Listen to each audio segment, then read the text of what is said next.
3D printing and why can it actually be useful in your everyday life? If you ever seen a 3D printer and thought, this looks really cool, but I don't understand absolutely anything, then this video is for you, because this is the first episode of a series made for people starting from zero, like zero. No assuming you already know what a slicer is, filament, nozzle, infill, supports, none of that. The whole point of this series is to take someone who looks at 3D printing from a distance and think, one day I want to understand this, and turn that into, okay, now I finally get how this works. And to start the right way, before we talk about printers, brands, settings, mistakes, or parts, we need to answer the most basic question of all. What is 3D printing? Because a lot of people look at a 3D printer like it's basically magic. You send a file and a few hours later, a real object appears. But once you understand the logic behind it, everything starts to feel way simpler. 3D printing in the most direct way possible is a way to turn a digital file into a real object. Except instead of taking a block of material and cutting it down until you get the shape you want, the printer does the opposite. It builds the object little by little, layer by layer, one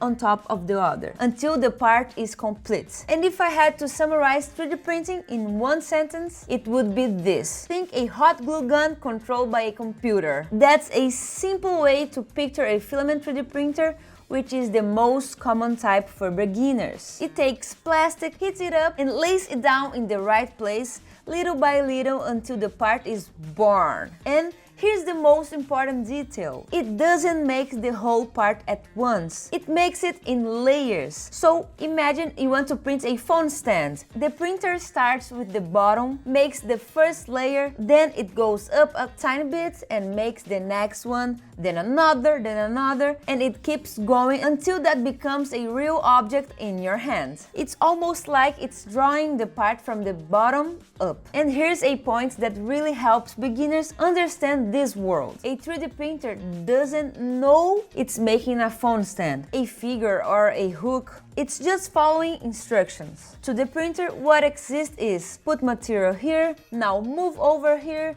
now go up a bit, now the next layer. And that's why before you print anything, there's always a workflow. First, you have a 3D model, then that model goes into a software called a slicer. And this software takes the model and literally slices it into layers, creating the instructions the printer will follow. So the basic 3D printing flow is 3D model, slicer, printer, finished part. Lock that in because it's one of the most important things in this entire video. If you understand that path, you'll start looking at 3D printing in a way that's way less confusing. Now, up to this point, someone might be thinking, okay, I get now it works, but what is this useful for in real life? And that part really matters, because for a long time, people looked at 3D printing and only thought of little figures, decoration, or random internet stuff. And yes, 3D printing can absolutely be that, but once you start seeing the everyday uses, it becomes way more interesting. For example, you need a phone stand for your desk, you want a closet organizer, all kinds of kitchen accessories for your car, for your bathroom, a little tray for the arm of your couch, multiple useful things, a remote holder, a simple hook to hang something, a case, a latch, a spacer, a trim piece, a small replacement part. These are the kinds of things that make a 3D printer feel less like a curiosity and more like a tool. Because sometimes the value of 3D printing isn't making something insanely impressive. Sometimes it's solving a small annoying problem in your house, in your desk setup, or your work or your hobby, without depending on finding that exactly part ready-made. And a lot of times you can't even find it to buy. Or you find it, but it doesn't fit the way you need. Or it's way too expensive for something so simple. That's when 3D printing starts to make a lot of sense. But I want to be very realistic with you. 3D printing isn't magic. It won't be the best solution for every part, but after you have a 3D printer, you want to print everything. Your brain changes. You start looking at things you could buy and thinking, yep, but printing it would be way cooler. And a lot of times it will be customized, perfect for you, because 3D printing is insanely powerful when you need customization, organization, prototyping, small replacement parts, or made-to-fit solutions. And besides that useful side, there's also the fun side. Decor, miniatures, toys, gifts, personalized items, cosplay, products to sell, themed pieces, so on and so forth. So the truth is, 3D printing can be two things at the same time. It can be a tool and it can be a hobby. And understanding that in episode 1 helps a lot.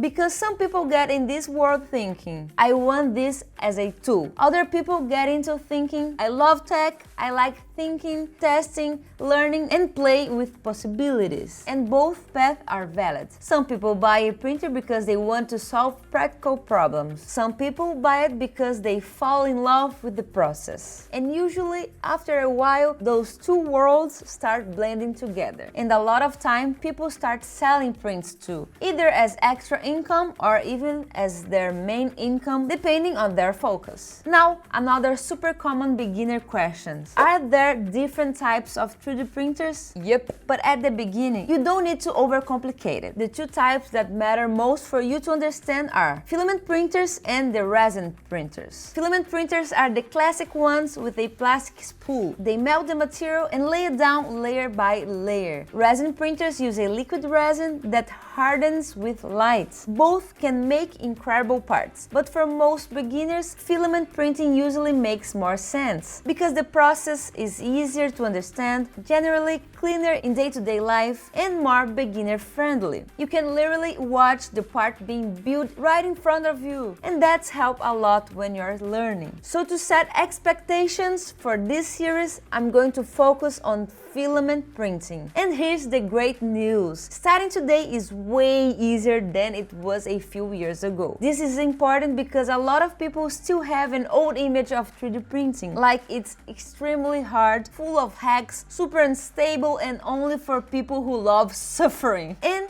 it's not really like that anymore. Modern machines have improved a lot. Today, many printers automate parts of the process, make calibration easier, helps you get a good first layer, and make the whole experience much more friendly than it used to be. But there's still a lot to learn, like slicer settings, choosing the right material, and dialing in those material settings. And that's exactly what we are going to learn in this series. In the next episode, we are going to go deeper in the parts and components that make up a 3D printer. So if you are ready to start your maker journey, subscribe to the channel, leave a like, and I'll see you in the next video. Bye bye!